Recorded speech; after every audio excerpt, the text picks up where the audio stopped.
Hi friends, இன்றைக்கி சுவையான சுலபமான ஆரோக்கியமான நூல்கோல் கறி இல்லைன்னா டர்னிப் கறி எப்படி பண்ணுறதுன்னு பார்க்கலாம். நான் 4 சின்ன சைஸில் நூல்கோல் எடுத்து சீவி கட் பண்ணி வச்சுருக்கேன். கொத்தமல்லி, கருவேப்பிலை, 3 பச்சை மிளகாய் ஸ்லிட் பண்ணி வச்சுருக்கேன். பூண்டு 2, தாளிக்க கடுகு, ஜீரகம், எண்ணெய், மஞ்சப்பொடி, பெருங்காயம், உப்பு, ஒரு வெங்காயம் கட் பண்ணி வச்சுருக்கேன். தேங்காய் 4 ஸ்பூன். நூல்கோல் கறியை குக்கரில் செய்ய போகிறேன். இது குக்கர் வச்சுருக்கேன். அடுப்பு சூடாக எடுத்து எண்ணெய் விட்டுருக்கேன் 1 டேபிள் ஸ்பூனு. இப்போ கடுகு 1/2 டீஸ்பூனு, ஜீரகம் 1 ஸ்பூன். கடுகு வெடித்த உடனே பார்க்கலாம். கடுகு வெடிச்சிட்டு இப்போ 3 பச்சை மிளகாய் அந்த கீரி வச்சுருக்கேன். 3லேருந்து 4 பச்சை மிளகாய், 2 பூண்டு பல், கருவேப்பிலை, 1/4 டீஸ்பூன் மஞ்சப்பொடி, பெருங்காயம் மிக்ஸ் பண்ணிக்கலாம்.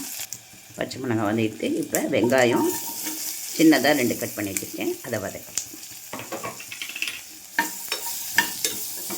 இது வதங்கினோடனே நூல்கோல் போட்டோம்.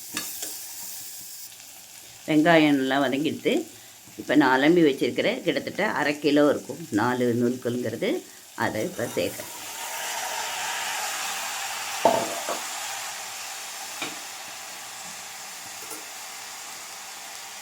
இது மூழ்கிற அளவு தண்ணி விடணும். இப்போ இதுக்கு தேவையான உப்பு சேர்க்கணும். உங்கள்கிட்ட பச்சை மிளகாய் இல்லைன்னா நீங்கள் மிளகாத்தெல்லாம் அப்படியே சேர்க்கலாம். நான் இப்போ குக்கரை மூடி 1லேருந்து 2 விசில் வைக்கலாம்.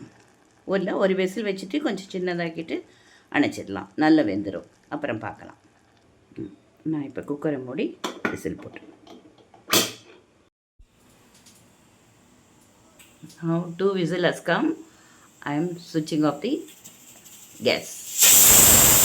Cool down and moving the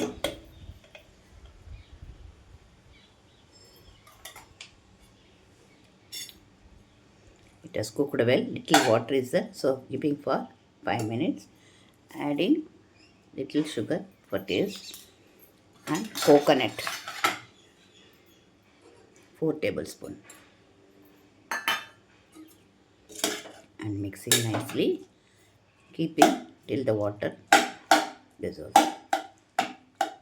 Little water is there, so I am mixing and keeping for 5 minutes.